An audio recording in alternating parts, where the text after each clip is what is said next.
how have my systems and processes changed? To be honest, I was very fortunate starting in an administration type role. So I really got a good sort of helicopter view of how the business ran behind the scenes.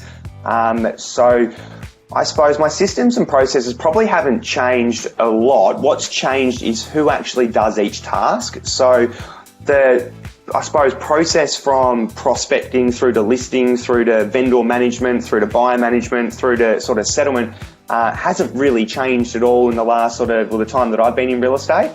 So for me, it was more about just identifying each process involved in the transaction and just building a little bit of a plan and a system around that.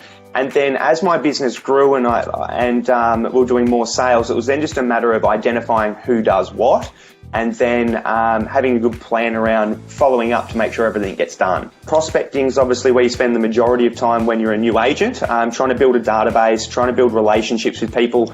I heard James Tostman early in my career say it takes sort of 9 to 12 points of contact for someone to know you, and then it takes sort of 12 to sort of 20 points for them to like you, and then more than 20 points for them to love you. So for me, it was about, well, how do I get to that point where everyone loves me and I've got a good sort of database of relationships?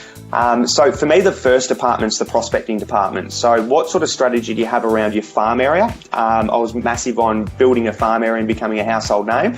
So building a farm area, maintaining your database, and then sort of just servicing past clients. So I've just got 3 main strategies around prospecting.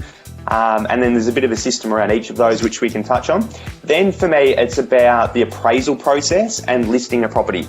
So then it's about, well, what are all the tasks required to book an appraisal, get all the information ready, conduct the appraisal, follow up the appraisal, and what does that system look like? Then once the property's listed, just identifying all those tasks required to get the property from signing the agency agreement to on the market attending the first open for inspection.